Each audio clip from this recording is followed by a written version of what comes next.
I hope you were able to do the challenge, and if not, that's not a problem. Like I said, this would have been a little bit challenging here because there's a little thing that we need to do for this to actually work, for our snack bar to actually show and work.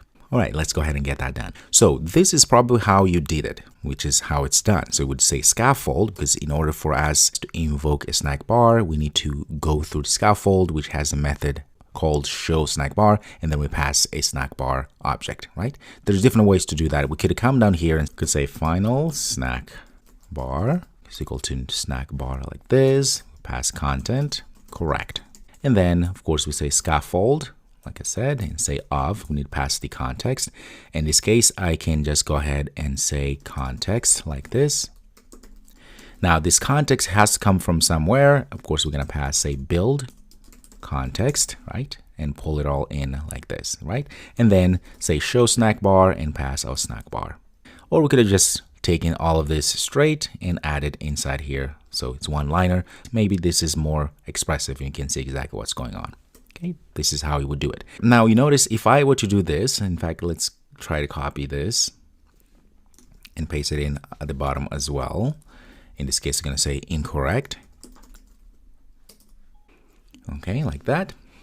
Let's save this or just run real quick here to make sure everything is good.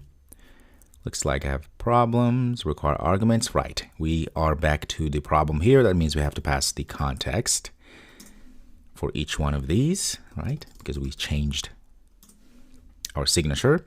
Now remember this context here, we have to pass that we're passing here is actually coming from our tree, which is our build context that we are passing through here. Again, build context here is an object that knows all about the structure of our user interface, where things are placed. That's why we need to pass it whenever we want to construct something a little bit more complex into our user interface. That's all what a build context is.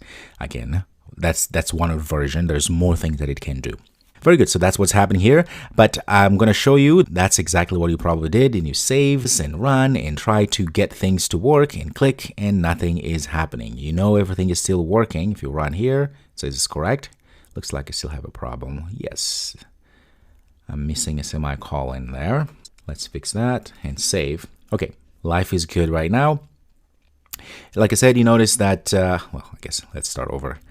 Click false. Things are working fine. Actually, not at all, because now all of this is happening. This is probably what you ran into and you were frustrated. But the cool thing here is that we are given also why things are not working and how to fix it. And it even gives us this link to where we can actually go and show it. So if I click here, I'm going to copy the URL, copy it and show here. This is where you end up going. So I'm going to make this bigger. So what's happening here? So it says the state for the closest instance of this class that encloses the given context. Because we are passing this build context here, which is not related to this build context that we have in our widget here. So in order for this to work, we actually have to somehow relate this only one build context. That should be related directly to whatever we're passing inside here. Right? But because this check answer here is actually being called or created here at the bottom, this method function here, this method here, we are invoking this new different one. So to fix that, we actually have to come up here and instead of passing inside of our body this container, we have to pass, as it says here, the example, how to fix it. We have to pass a builder object here, right? Or widget really. And inside of that it has a property called builder, and then we pass that context. And then we're going to be able to invoke the snack bar because we will need that context that we need. Okay, so that is what we need to do. It's very simple really. So you can read more about it in this page here and see exactly the intricacies that come with it. But the idea here is that if you need to use that builder context, you need to pass the builder object here, which has the builder property, and you pass that build context. So same thing that we had before, but different now because we have builder and builder here. So I'm going to go ahead and say new widget, and the widget is builder. There it is, the builder. And it's going to complain because now here has to be builder. And we are going to have to pass our build context like this, and that's when we just return the container. Okay, now this container here obviously will have access to our context, which comes from our builder object, which will know how to pass through the correct context. Just like that, we're done. Now, if we go ahead and save this, you should see we should be able to, when you click, notice there it says correct. Okay, that's very good. It takes a little while to go away. And it's incorrect because this is incorrect. It's not 4 years, it's 6 years.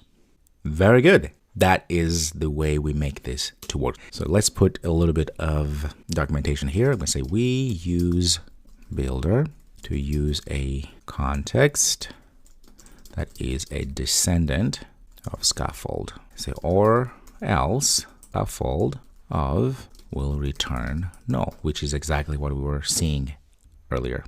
Now, the other thing we can do with our scaffold, since it's working now, that's always a good thing, we can, of course, add a few properties or styling to it, right? For instance, I want to make sure that when I say true, so this snack bar here takes less time showing because it's too long. Okay, we can change that. Okay, we have that liberty. So if I come to our scaffold here, or I'm sorry, to our snack bar, I can pass a duration. Before I even do that, I want to show you something. Duration here, notice it invokes a duration type. Okay, so that's what it's expecting. Say duration. And for duration, we can pass all sort of things. We can pass days, ints, and all different parameters here. So I want milliseconds like this, 500 milliseconds, so half a second. Let's save. In fact, let me copy this and do the same for the bottom here. Okay, let's save that. And notice if I select this, it quickly goes down. Okay, timing is really good. And if I want, I can also change the color. So if it's true, meaning that the user picked the correct one, maybe a different color. What I mean by that, the background of our snack bar. We can do that too. That's the beauty. So for the true background color, let's make it green. For the correct one, for the incorrect, we'll say background color, maybe red, perhaps red accent like that. Okay, if you say false, incorrect, see that color is nice, and correct is good.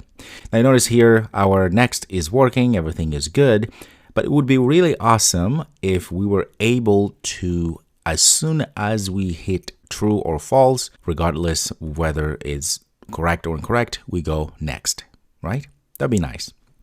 Even though the next button works, that's totally fine, but it will make our user interface or user experience much, much better. How do we do that? Well, that is a challenge that I have for you. So I want you to make it so that the moment we say true, and it gives us if whether we're correct or not, we are going to go ahead and update this view here, meaning go to the next question. I think you can do that. Hint, hint, remember, all we have to do really is just update or increment our index. Go ahead and get that done, and I will see you in the next video.